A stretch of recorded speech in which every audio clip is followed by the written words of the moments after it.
Hello, welcome back to Aadhu's vlogs. അപ്പോൾ നമ്മൾ ഇന്ന് എൻ്റെ വീടിൻ്റെ മുന്നിലാണ് നിൽക്കുന്നത്. നമുക്ക് വീടും കാര്യങ്ങളൊക്കെ കാണാം. അതിന് മുന്നേ നമ്മളൊരു അമ്പലത്തിൽ പോവുകയാണ്. നേരത്തെ അമ്പലത്തിൽ പോകേണ്ടതായിരുന്നു, പക്ഷെ നമുക്ക് അമ്പലത്തിൽ പോകാൻ പറ്റിയില്ല, നേരം വൈകി. വീട്ടിൽ വന്നാൽ നമ്മൾ കിടന്നുറങ്ങുമല്ലോ ആക്ച്വലി. സോ അമ്പലത്തിൽ പോയിട്ട് വന്നിട്ട് നമുക്ക് നമ്മുടെ വീടും അച്ഛനെയും അമ്മേനെയും എല്ലാവരെയും വിശദമായിട്ട് കാണാം, പരിചയപ്പെടാം. ആക്ച്വലി വീട്ടിൽ നിന്ന് ഇറങ്ങാൻ കുറച്ച് ലേറ്റ് ആയിരുന്നു. വീട്ടിൽ എത്തിക്കഴിഞ്ഞാൽ നമ്മൾ എത്ര വിചാരിച്ചാലും നമുക്ക് നേരത്തെ എഴുന്നേക്കാൻ പറ്റില്ലല്ലോ, അപ്പോൾ ലേറ്റ് ആയിരുന്നു. പിന്നെ ലുട്ടു വീട്ടിൽ കിടന്ന് ഉറങ്ങി. സോ അപ്പോൾ അമ്മമ്മ പറഞ്ഞു, ഓക്കെ നിങ്ങൾ പോയിട്ട് വായു. അങ്ങനെ നമ്മൾ അമ്പലത്തിലെത്തി. ആവണേങ്ങാട് അമ്പലത്തിലാണ് വന്നിരിക്കുന്നത്. അപ്പോൾ പോയിട്ട് തൊഴുതിട്ട് വരാം. ഈ അമ്പലത്തിൻ്റെ ഭയങ്കര പ്രത്യേകതയുണ്ട്. നമുക്ക് ഭയങ്കര പോസിറ്റീവ് എനർജിയാണ്. ശരിക്കും ഒരു അമ്പലം തോന്നുന്നില്ല, ഒരു വീടാന്ന് തോന്നും കേട്ടോ. ഉള്ളിൽ പോയാലും ഒരുപാട് പ്രതിഷ്ഠകളൊന്നുമില്ല, ആകെ ഒരാളേ ഉള്ളൂ. ആളെ കാണുക, തൊഴുക, തിരിച്ചു വരിക. പുറത്താണെങ്കിലും ഒരുപാട് തിക്കും തിരക്ക് ബഹളം അങ്ങനെയൊന്നുമില്ല. അപ്പം നമ്മൾ തൊഴുതിറങ്ങി. ഇനി നമ്മൾ നേരെ ഫുഡ് കഴിക്കാൻ പോവാണ്. നമുക്ക് കുറച്ച് പരിപാടികളുണ്ട്, അപ്പോൾ ഫുഡ് കഴിക്കാൻ പോവാണ്. അപ്പോൾ ഈ കാണുന്ന കേട്ടോ ഞാൻ പഠിച്ച സ്കൂള്. ഞാൻ ഫസ്റ്റ് സ്റ്റാൻഡേർഡ് തൊട്ടിട്ട് 10 വരെ പഠിച്ച സ്കൂളാണിത്. ആദ്യമൊന്നും ഇവിടെ വരണത് എനിക്ക് ഇഷ്ടമുണ്ടായിരുന്നില്ല. ഇപ്പം എനിക്കിത് കാണുമ്പോൾ ഭയങ്കര നൊസ്റ്റാൾജിയാണ്. അതങ്ങനെ തന്നെയാണ് നമ്മുടെ സ്കൂൾ എന്നൊക്കെ പറഞ്ഞാൽ. പിന്നെ ഞങ്ങൾ നേരെ ഒന്ന് ഗുരുവായൂർ അമ്പലത്തിലേക്ക് പോകാനല്ല, പക്ഷെ ആ വഴി ഒന്ന് പോകേണ്ടി വന്നു. ഈ മേൽപ്പാലം പണിയണ സമയത്ത് ഇതിൻ്റെ താഴെ ബ്ലോക്കും വെയിറ്റ് ചെയ്തിരുന്നതെന്ന് എനിക്ക് ഇപ്പോഴും ഓർമ്മയുണ്ട്. അന്ന് ഇതിന് എന്തോരം ശപിച്ചിട്ടുണ്ടെന്നറിയോ. പക്ഷെ ഇപ്പോൾ ഭയങ്കര ഹാപ്പിയാണ് കേട്ടോ. അപ്പം നമുക്ക് നല്ല റോഡ്, ആ മേൽപ്പാലം വന്നത് ഭയങ്കര നന്നായി. പിന്നെ നമ്മൾ അമ്പലത്തിൻ്റെ വഴി പുതിയ കവാടാട്ടോ. ഇത് വന്നതിന് ശേഷം ഞാൻ ഇതിൽ കൂടെ അധികം പോയിട്ടില്ല. പക്ഷേ നമുക്ക് ആ വഴി ആ ഭാഗം എത്തുമ്പോൾ നമുക്ക് ഭയങ്കര ഒരു ഹാപ്പിനെസ് ആണ്.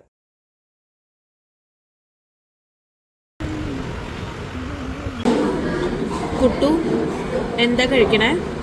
മസാല ദോശ, ഭാരതിയിലെ മസാല പൊളിയാ. അതെ, ഞങ്ങൾ ഭാരതിയിലെ മസാല ദോശ കഴിക്കാമെന്ന് വിചാരിച്ചു. ഗുരുവായൂർ എനിക്ക് ഏറ്റവും ഇഷ്ടപ്പെട്ട മസാല ദോശ ഇവിടുത്തെ മസാല ദോശയാണ് കേട്ടോ. ബാക്കി എത്ര വെജിറ്റേറിയൻ ഹോട്ടലുണ്ടെങ്കിലും എനിക്ക് അവിടുത്തെ ദോശ അത്ര ഇഷ്ടമല്ല.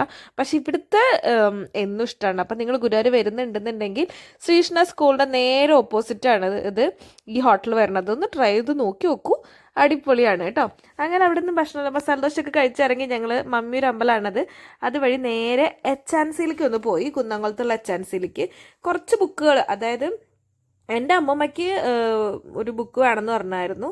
അപ്പോൾ അത് വാങ്ങാൻ വേണ്ടി പോയതാണ്. അപ്പം ഞാൻ ലുട്ടൂന് 2-3 കഥാബുക്കൊക്കെ വാങ്ങിയത്, ദേവി മഹാത്മ്യം, ഇത് വാങ്ങാൻ വേണ്ടിയിട്ടാണ് പോയത്. പിന്നെ നമുക്ക് കുന്നംകുളത്ത് പോയിട്ട് വേറെ കുറച്ച് സാധനങ്ങൾ വാങ്ങാണ്ടായിരുന്നു. അപ്പോൾ ഞാൻ ഈ സ്റ്റാൻഡിൻ്റെ സൈഡിൽ ഇറങ്ങി ഇത്തിരി നടന്നു.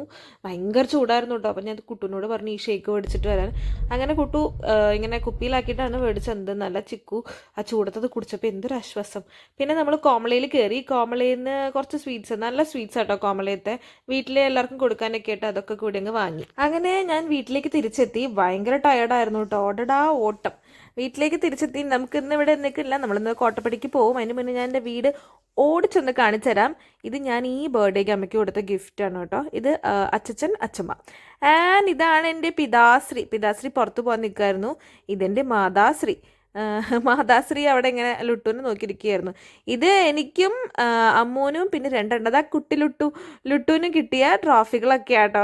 ഞങ്ങളിങ്ങനെ ഷോ വർക്കിന് വേണ്ടി ഇങ്ങനെ കാണിച്ചു വെക്കും. അതൊരു രസമല്ലേ? എല്ലാവരും ചോദിക്കും, ഇതൊക്കെ നിങ്ങൾക്ക് കിട്ടിയതാണോ? പാട്ട് മത്സരം, എന്താ പറയുക, അങ്ങനത്തെയൊക്കെ സാധനങ്ങൾ, അല്ലാണ്ട് പഠിച്ച് വാങ്ങിയ സാധനങ്ങളൊന്നുമല്ല. എന്താ പറയുക, വായനശാലയിലെ പാട്ട് മത്സരം 1ാം സ്ഥാനം. സോപ്പ് പെട്ടി ഒന്നും അധികം എനിക്ക് കിട്ടിയിട്ടില്ല. ഇങ്ങനത്തെ സാധനങ്ങളൊക്കെ കുറച്ച് കിട്ടിയിട്ടുണ്ട്. പിന്നെ അതാ ഞങ്ങളുടെ ബെഡ്റൂം. ഈ ബെഡ്റൂം ഇങ്ങനെ കിടക്കണം നോക്കണ്ട. ഇത് ഞങ്ങൾ വന്നേ പിന്നെ ഇങ്ങനെ ആയതാണ്. ഞങ്ങൾക്ക് ഒരൊറ്റ ദിവസം മതി ഇങ്ങനെയൊക്കെ ആക്കാനായിട്ട്. പിന്നെ ഒരു കുഞ്ഞ് ഡൈനിങ് ഹാള്, പിന്നെ ഒരു വലിയ അടുക്കള പുറത്തേക്ക് എക്സ്റ്റെൻഡ് ചെയ്തപ്പോൾ വല്ലാണ്ട് അങ്ങ് എക്സ്റ്റെൻഡ് ആയിപ്പോയി. പിന്നെ ഞങ്ങളതങ്ങനെ വെച്ചു. പിന്നെ നേരെ കോട്ടപ്പടിക്ക് പോയിട്ടോ. അവിടെ എൻ്റെ ചേട്ടൻ കോട്ടപ്പടിക്ക് വന്നിട്ടുണ്ടായിരുന്നു. വീട്ടിൽ ആള് മാരേജിന് വരാത്ത കാരണം നേരെ. അപ്പം അന്ന് നാട്ടിൽ വന്നപ്പോൾ വീട്ടിലേക്ക് വന്നു.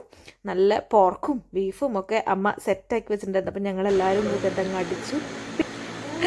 ഇൻട്രോവേർട്ട് ആയിട്ടുള്ള ഇടത്തിനാണ് നിങ്ങളിപ്പോൾ കണ്ടുപിടിക്കുന്നത്.